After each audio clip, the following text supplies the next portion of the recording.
ಮಕ್ಕಳ ಎಲ್ಲರೂ ಕೂಡ ಹೇಗಿದ್ದೀರಾ, ಎಲ್ಲರೂ ಕೂಡ ಚೆನ್ನಾಗಿದ್ದೀರಾ ಅಂತ ಹೇಳಿ ಭಾವಿಸ್ತಾ ಕನ್ನಡದಲ್ಲಿ ಕೆಮಿಸ್ಟ್ರಿ ಯೂಟ್ಯೂಬ್ ನಮಗೆ ಎಲ್ಲರೂ ಕೂಡ ಸ್ವಾಗತವನ್ನ ಕೋರುತ್ತಾ ಹೋಗ್ತಿದ್ದೀನಿ.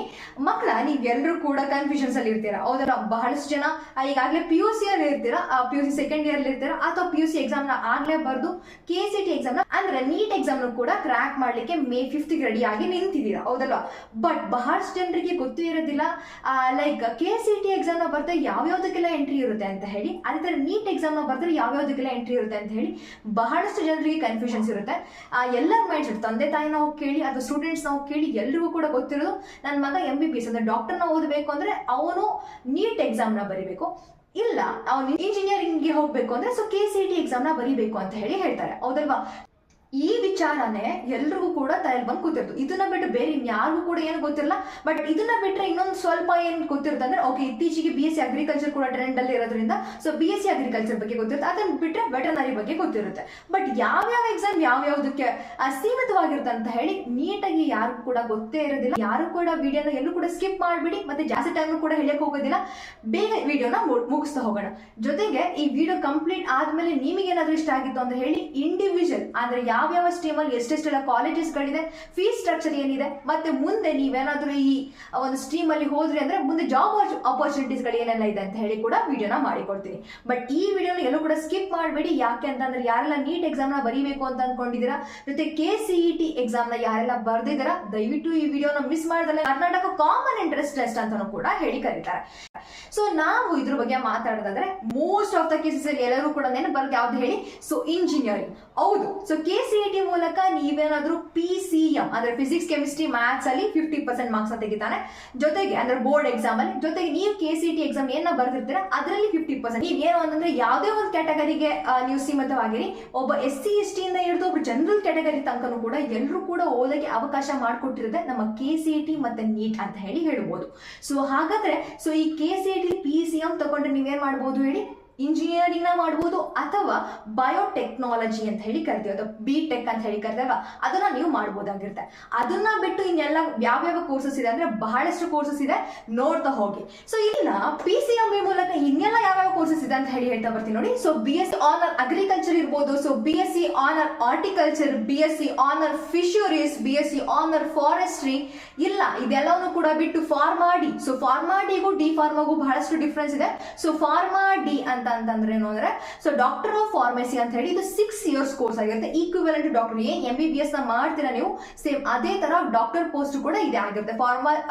ಫಾರ್ಮಾ ಡಿ ಅಂದ್ರೆ ಡಾಕ್ಟರ್ ಆಫ್ ಫಾರ್ಮಸಿ ಅಂತ ಹೇಳಿ ಕರಿತೀವಿ, ಅದನ್ನ ಮಾಡಬಹುದಾಗಿರುತ್ತೆ. ಅಥವಾ ಡಿ ಫಾರ್ಮಾ ಅಂತ ಹೇಳಿ ಕೋರ್ಸ್ ಬರುತ್ತೆ, ಇದು ಡಿಪ್ಲೊಮಾ ಆಫ್ ಫಾರ್ಮಸಿ ಅಂತ ಹೇಳಿ ಕರಿತೀವಿ. ಇನ್ನ B ಫಾರ್ಮಾನ ಕೂಡ ನೀವು ಮಾಡಬಹುದು, ಬ್ಯಾಚುಲರ್ ಆಫ್ ಫಾರ್ಮಸಿ ಅಂತ ಹೇಳಿ ಕರಿತೀವಿ.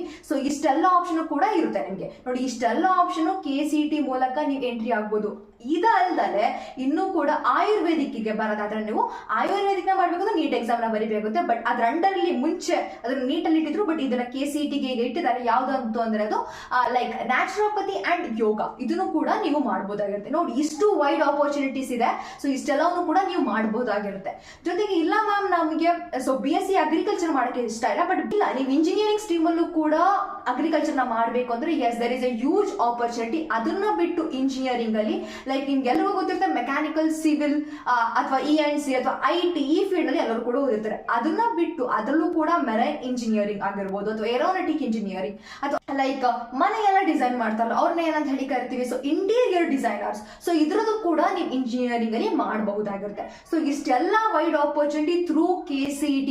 ನೀವು ನಾನು ನಿಮ್ಗೆ ಅಡ್ವಾಂಟೇಜ್ ಮತ್ತೆ ಡಿಸ್ಅಡ್ವಾಂಟೇಜ್ ನ ಹೇಳ್ತೀನಿ ನೋಡಿ. ಅಡ್ವಾಂಟೇಜ್, ನೀವು KCET ಮೂಲಕ ಹೋದ್ರಿ ಅಂದ್ರೆ ಫಾರ್ ಎಕ್ಸಾಂಪಲ್ ಯಾವ್ದೋ ಒಂದು ಇಂಜಿನಿಯರಿಂಗ್ ಕಾಲೇಜ್ ನಿಮ್ಗೆ 6 ಅಂದ್ರೆ ಗೌರ್ಮೆಂಟ್ ಫೀಸ್ 60,000 ಇರುತ್ತೆ ಅಂತ ಅನ್ಕೊಳ್ಳಿ. ಅದೇ ನೀವು ಪ್ರೈವೇಟ್ ಕಾಲೇಜ್ಗೆ ಹೋಗ್ತೀನಿ ಅಂದ್ರೆ ಮ್ಯಾನೇಜ್ಮೆಂಟ್ ಸೀಟಿಗೆ ಮಿನಿಮಮ್ ಅಂದ್ರೂ 1 ವರ್ಷಕ್ಕೆ ನಿಮ್ಗೆ 3 to 4 lakhs ನ ಕೇಳ್ತಾನೆ. ಎಷ್ಟೆಲ್ಲ ಅಮೌಂಟ್ ನೀವು ಸೇವ್ ಮಾಡಬಹುದು ನೋಡಿ. ಅದಕ್ಕೆ ಹೇಳ್ತಿದ್ದು KCET ಮೂಲಕ ನೀವು ಇಷ್ಟಕ್ಕೆಲ್ಲ ಆಪರ್ಚುನಿಟೀಸ್ ಇದೆ. ಅದನ್ನ ಬಿಟ್ಟು BSc ನರ್ಸಿಂಗ್ ಅದಕ್ಕೂ ಕೂಡ ಎಂಟ್ರಿ ಆಗಬಹುದು ಥ್ರೂ KCET. ಇಷ್ಟೆಲ್ಲ ಆಪರ್ಚುನಿಟೀಸ್ ಇರ್ಬೇಕಾದ್ರೆ ಯಾಕೆ ಹೇಳಿ ಕಳ್ಕೊತೀರಾ, ಬರೀ ಇಂಜಿನಿಯರಿಂಗ್ ಮಾತ್ರ ಸ್ಕೋಪ್ ಇದೆ ಅಂತ ಅನ್ಕೋಬೇಡಿ. ಆಪರ್ಚುನಿಟಿ ಸ್ಟ್ರೀಮ್ಸ್ ಗಳಿದೆ ಅಂತ ಹೇಳ್ದಲ್ವಾ, ಅದ್ರ ಪ್ರತಿಯೊಂದನ್ನು ಕೂಡ ಎಷ್ಟೆಷ್ಟು ಕಾಲೇಜಸ್ ಇದೆ, ಎಷ್ಟೆಷ್ಟು ಸೀಟ್ಸ್ ಗಳಿದೆ, ಜೊತೆಗೆ ಮುಂದೆ ನಿಮ್ಗೆ ಎಷ್ಟು ಸ್ಯಾಲರಿ ಸಿಗುತ್ತೆ ಅಂತಾನು ಕೂಡ ಹೇಳ್ತೀನಿ. ಬಟ್ ಇದೊಂದು ವಿಡಿಯೋ ದಯವಿಟ್ಟು ಕಂಪ್ಲೀಟ್ ಆಗಿ ನೋಡಿ. ಯಾಕೆ ಅಂತಂದ್ರೆ ಫಸ್ಟ್ ನಿಮ್ಗೆ ಯಾವ್ಯಾವ ಸ್ಟ್ರೀಮ್ ಇದೆ ಅಂತ ಹೇಳಿ ಗೊತ್ತಾಯ್ತು ಅಂತಂದ್ರೆ ಅದನ್ನ ನೀವು ಚೂಸ್ ಮಾಡಕ್ಕೆ ಈಸಿ ಆಗುತ್ತೆ.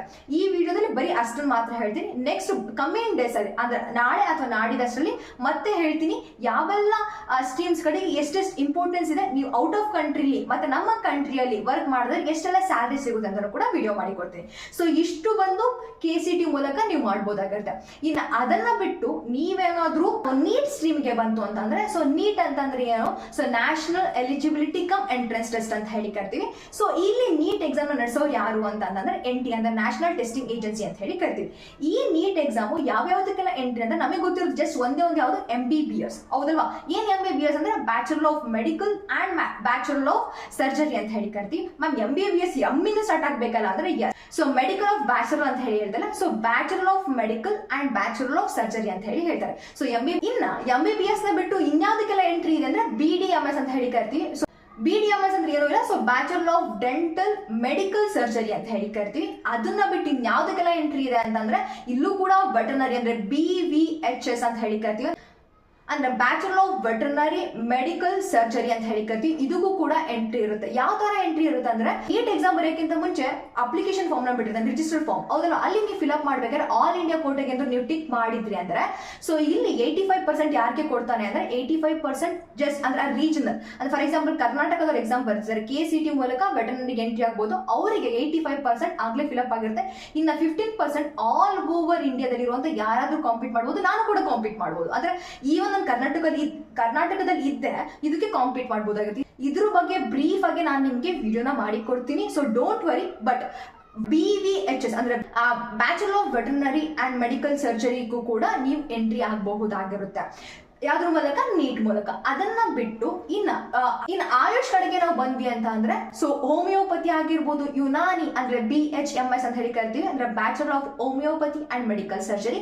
ಅದರ BUMS ಅಂದ್ರೆ bachelor of Unani medical surgery ಅಂತ ಹೇಳಿ ಕರಿತೀವಿ. ಸೊ ಇವು ಕೂಡ ನೀವು ಎಂಟ್ರಿ ಆಗಬಹುದಾಗಿರುತ್ತೆ. ಸೊ ಇಷ್ಟೆಲ್ಲ ಆಪರ್ಚುನಿಟೀಸ್ ಇದೆ.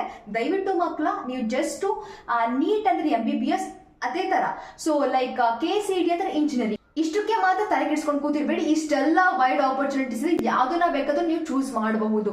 ಎಲ್ಲವಕ್ಕೂ ಕೂಡ ಅದ್ರದೇ ಆದಂತಹ ಇಂಪಾರ್ಟೆನ್ಸ್ ಇದೆ. ಅರ್ಥ ಆಯ್ತಾ? ಅದನ್ನು ನಾನು ಬರುವಂತ ಮುಂದಿನ ವಿಡಿಯೋಸ್ ನಲ್ಲಿ ಹೇಳ್ತಾ ಹೋಗ್ತೀನಿ. ಮತ್ತೆ ಇದೇ ವಿಡಿಯೋದಲ್ಲಿ ಕಂಪ್ಲೀಟ್ ಮಾಡಿ ಕೊಡ್ತೀನಿ.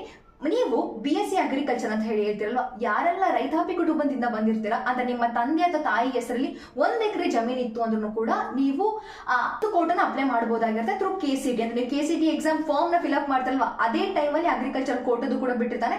ಸೊ ವೆಟರ್ನರಿಗೂ ಕೂಡ ಆಗುತ್ತೆ, BSc ಅಗ್ರಿಕಲ್ಚರ್ ಆಗಿರ್ಬೋದು, ಅದೇ ರೀತಿ ಆರ್ಟಿಕಲ್ಚರ್ ಆಗಿರ್ಬೋದು, ಫಾರೆಸ್ಟ್ರಿ ಆಗಿರ್ಬೋದು, ಇವೆಲ್ಲವೂ ಕೂಡ ಎಂಟ್ರಿ ಆಗಿರುತ್ತೆ. ಅದೇ ತರ ಫಿಶರಿಗೂ ಕೂಡ ಎಂಟ್ರಿ ಆಗುತ್ತೆ. ಅಂದ್ರೆ ಇಷ್ಟೆಲ್ಲದೂ ಕೂಡ ವೈಡ್ ಆಪರ್ಚುನಿಟಿ ಇದೆ ಥ್ರೂ ನೀವೇನು ಅಂತಂದ್ರೆ ಪ್ರಾಕ್ಟಿಕಲ್ ಎಕ್ಸಾಮ್ ನ ಅಟೆಂಡ್ ಮಾಡಿದ್ರೆ. ಸೊ ಇಷ್ಟೆಲ್ಲ ಆಪರ್ಚುನಿಟಿ ಇರ್ಬೇಕಾದ್ರೆ ಇನ್ಯಾಕ್ ತಡ ಅಲ್ವಾ? ಸೊ ದಯವಿಟ್ಟು ಇಷ್ಟು ವೈಡ್ ಆಗಿ ಥಿಂಕ್ ಮಾಡೋದನ್ನ ಕಲೀರಿ ಅಂತ ಹೇಳ್ತಾ ಈ ವಿಡಿಯೋನ ಇಲ್ಲಿಗೆ ಮುಗಿಸ್ತಿದ್ದೀನಿ. ನಿಮಗೇನಾದ್ರೂ ಈ ವಿಡಿಯೋ ಇಷ್ಟ ಆಗಿತ್ತು ಅಂದ್ರೆ ನೀವು ಲೈಕ್ ಮಾಡಿ, ಜೊತೆಗೆ ಯಾರೆಲ್ಲ ನಿಮ್ಮ ಫ್ರೆಂಡ್ಸ್ಗಳು ಇಲ್ಲ ನಂದು KCT ಒಂದು ಒಳ್ಳೆ ರ್ಯಾಂಕಿಂಗ್ ಬರಲ್ಲ, ಕಡಿಮೆ ಬರುತ್ತೆ ಅಂತಂದ್ರು ಕೂಡ ಯೋಚನೆ ಮಾಡದೆ ಬೇಡ. ಇಷ್ಟೊಂದು ವೈಡ್ ಆಪರ್ಚುನಿಟಿ ಇರ್ಬೇಕಾದ್ರೆ ಯಾರು ಕೇಳಿ ಮರಿತೀರಾ, ಹೌದಲ್ವಾ? ಸೊ ದಯವಿಟ್ಟು ಅವ್ರಿಗೂ ಕೂಡ ಶೇರ್ ಮಾಡೋದನ್ನ ಮರಿಬೇಡಿ ಅಂತ ಹೇಳ್ತಾ ಈ ವಿಡಿಯೋನ ಇಲ್ಲಿಗೆ ಮುಗಿಸ್ತಿದ್ದೀನಿ. So thank you so much.